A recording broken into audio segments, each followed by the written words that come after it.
crash along the way. Just under 5 minutes to go in the third quarter here from Carver Hawkeye Arena. A 51-44 Iowa lead in this top 10 matchup. I'm Ben Haller alongside Noel Ferry. And Noel, we talked about in Indiana already, the outright Big Ten regular season champion. What does this game mean for Iowa?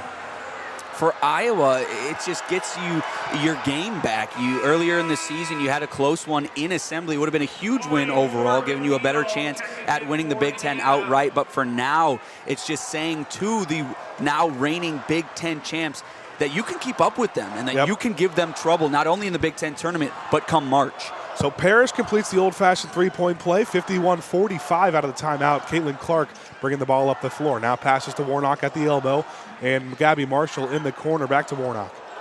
Warnock's on the left wing. She's going to drive on Holmes, catch a double team, but fake out of it, and the shot is blocked by Mackenzie Holmes.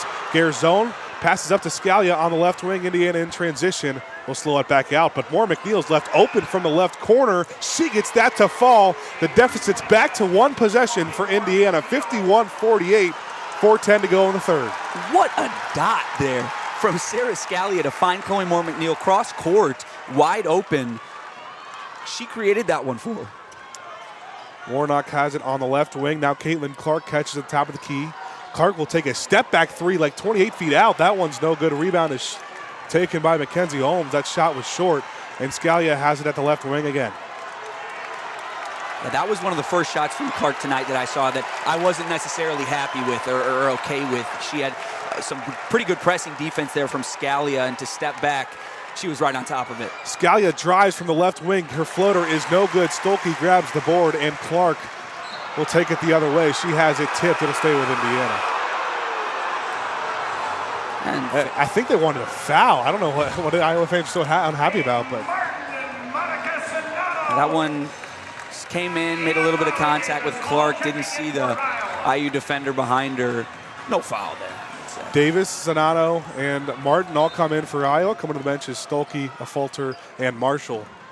And Iowa's trying to rebound, gets it to the top of the key to Caitlin Clark, who will set up the offense. 3:24 to go in the third quarter. 3-point lead for Iowa. Caitlin Clark gets a screen at the left wing, tries to drive, now finds a Warnock three in the corner. That one's no good, too strong. And there's a battle for the rebound. And Zanotto will just throw it off the foot of Mackenzie Holmes, so it'll stay with Iowa with 17 seconds on the shot clock. Good awareness there, down on her knees, and it's a tough spot to be in with Mackenzie Holmes right there. And with the awareness to throw it off the feet, that is huge. The inbound will go to Warnock on the right wing. That's Clark, Clark jab step drives, and one for Caitlin Clark. What can't she do? Jab step right into the drive there. A little bit of contact on the hand. Too easy. She's just so quick, not only at getting her shots off, but getting to the paint too. She's not just a three-point shooter, and she has another chance at a three-point play, and she gets the free throw to fall. Leads back up to 6, 54-48 with 3 minutes to go in the third quarter.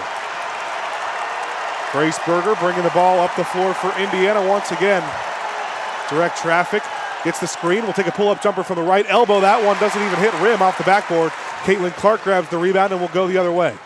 She drives, kicks to the corner for Kate Martin, and Martin knocks it down. Kate Martin, third three of the game. Hawkeyes lead by 9, 57-48, 2:40 to go. Inside it's Holmes. Holmes back out to Moore McNeil, who matches Chloe Moore McNeil. Her second three of the quarter, 57-51. Now 2:30 to go. Caitlin Clark will set up the offense and finally slow things down from the top of the key over to Warnock at the left wing. Now it's inside to Zanotto, who gets fouled going up by Moore McNeil. That's all Chloe Moore McNeil could do, and Zanotto will head to the line. Yeah, I don't hate that foul there from Moore McNeil. You give yourself a chance at getting the ball back. Just came the slightest bit too late on there to actually go for the steal. And she's going to come out now for Parrish. Yeah, Parrish comes in for Moore McNeil. For Iowa, Caitlin Clark will take a break. Gabby Marshall checks in, and Clark will get that standing ovation. She has played so well tonight. Has 25 points already as Zanotto gets the first free throw to fall. to get that lead back up to 7. Right now, if you're the Hoosiers, is where you need to step on the gas and get this deficit back down to reasonable numbers with Caitlin Clark on the bench. Zanano goes 2 for 2, 59-51, Iowa lead. 2:12 to go in the third. Sarah Scalia bringing it up for Indiana. Grace Berger on the left wing will drive to the right elbow. Now inside, a fadeaway jumper for Grace Berger. She's so tough, gets it to fall. And cuts a deficit to 6. Now Molly Davis bringing it up the floor for Iowa. On the right wing, top of the key now Zanano.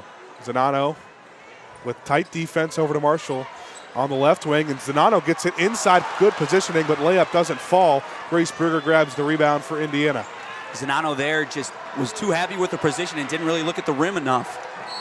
And Berger drives coast to coast, kicks it to Mackenzie Holmes, who gets fouled as she went up for 2. Holmes had good positioning there and has a chance for 2 at the line. And just like that, Caitlin Clark will check right back in. And Holmes, this is only her second trip to the free throw line tonight. Usually, that's a phrase that you'll say a lot on a broadcast, is Mackenzie Holmes at the foul line. But they've been able to keep themselves straight up, deny her the ball, and make sure that she isn't getting those easy points.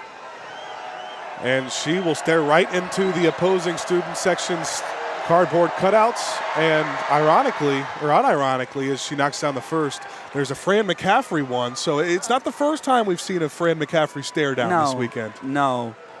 Is that E.T. I see in the You were crowd? telling me that was one of your favorite movies the other day, too. I'm happy to see it. Holmes goes 1 for 2. Her second free throw is too strong, so it's a 5-point lead for Iowa, 59-54 with 1:30 to go in the third. Caitlin Clark slowly brings it across the timeline.